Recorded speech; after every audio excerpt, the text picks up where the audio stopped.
회전근개 힘줄, 이 파열이 된다 얘기는 여러 번 들어보신 분들이 많으실 겁니다. 그런데 도대체 힘줄이 얼마나 시원치 않으면 그렇게 파열이 자주 될까라고 궁금해 하실 텐데, 실제로 정상적인 힘줄은 굉장히 튼튼합니다. 예를 들어서 제 새끼손가락의 정도의 굵기, 약 직경이 1cm 정도 되는 정상 힘줄이라면 이 힘줄이 버틸 수 있는 무게는 톤이라고 합니다. 어마어마한 힘이죠. 60 내지 70kg 정도의 체중을 가진 성인 10명이 이 힘줄에 매달려 있어도 문제없다, 이런 정도로 볼 수 있겠습니다. 그 정도로 힘줄이 튼튼합니다. 그런데 이러한 힘줄도 만성적인 자극, 그러니까 가랑비에 옷 젖듯이 자꾸 자극이 되면은 결국은 이 힘줄도 버텨나지 못하고 끊어지게 될 수가 있다는 거죠. 그리고 힘줄이 이제 파열이 되는 여러 가지 원인이 있는데, 가장 대표적으로는 많이 써서 생기는, 즉 나이가 들면서 누구나 퇴행성 변화가 오죠. 그 힘줄도 점점 약해집니다. 그래서 노화에 따른, 즉 퇴행성 변화에 따른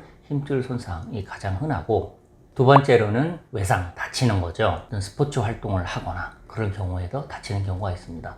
물론 첫 번째와 두 번째가 겹치는 경우도 있습니다. 안 그래도 힘줄이 좀 퇴행성 변화가 와서 안 좋은데 그때 넘어지면서 다치면서 힘줄이 찢어지게 되는 것이죠. 그런 경우는 퇴행성으로 인한 노화와 외상이 같이 겹쳐진 경우가 되겠습니다. 그 밖에도 구부정한 자세 또는 흡연, 고지혈증과 같은 내과적 질환이 있는 경우에도 힘줄 파열의 위험 요인이 됩니다. 자세가 앞으로 구부정한, 즉 그래서 어깨가 앞으로 말리는 둥근 어깨, 라운디드 숄더라고 하죠. 그런 경우에는 어깨 힘줄로 가는 혈액 공급이 좀 덜 돼서 힘줄의 퇴행성 변화가 빨리 올 수가 있다는 것이고, 또한 흡연을 하시게 되면은 이 또한 힘줄의 혈액 순환에 지장을 주게 됩니다. 그리고 고지혈증 같은 내과적 질환도 결국 힘줄에 무리가 되게 되는 것이고요. 마지막으로 가족력이나 유전적 요인이 있다고 합니다. 사실 이거는 피하기는 어렵죠. 받아들여야 됩니다. 근데 가족력으로 인한 힘줄 파열은 정상, 그러니까 가족력이 없는 분들에 비해서 파열의 위험이 2.42배 정도 더 높다라고 합니다. 유전적 요인이나 가족력은 피할 수 없다 하더라도 자세를 바로 하는 거, 이거는 충분히 우리가 할 수 있는 것이죠. 그리고 흡연, 이거는 금연하시면 됩니다. 그리고 고지혈증, 내과적 질환, 식습관 관리, 경우에 따라서는 고지혈증 약을 드시는 것도 방법이고요. 이렇게 해서 흡연에 대해서 금연을 하시고 내과적 질환을 잘 관리하시는 것만 해도 이런 질환 관리와 금연, 그리고 바른 자세는 아주 중요하다고 할 수 있겠습니다.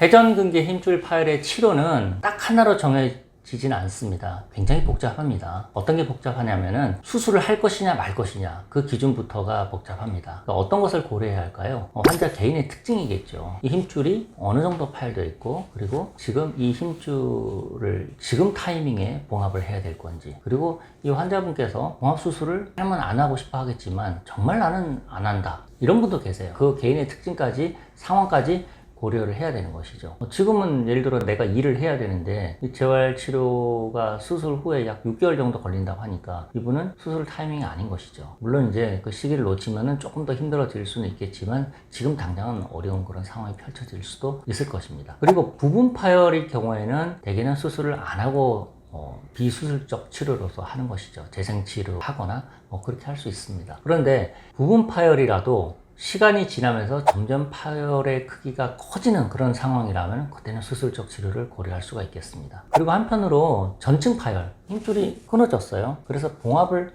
해줘야 되는 상황이 있죠.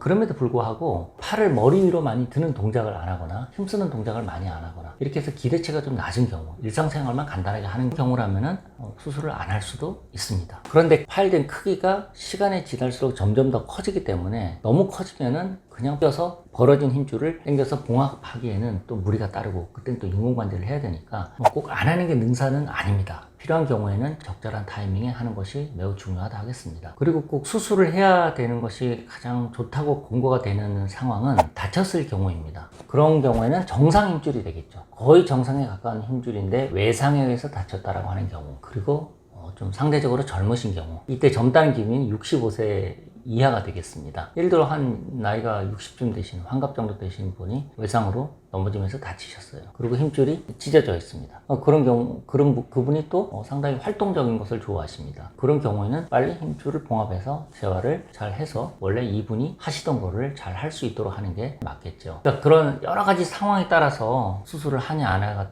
좀 달라집니다. 물론 수술을 하는 기준이 있습니다. 회전근개 힘줄이 전층 파열됐을 때는 그냥 힘줄이 잘 아물지 않으므로 봉합을 해주는 게 좋다라고 되어 있지만 여러 가지 상황에 따라서 하냐 안 하냐 또 언제 하냐 이런 것들은 충분히 환자분 개개인의 상태를 고려해서 치료법을 정하는 것이 좋겠습니다.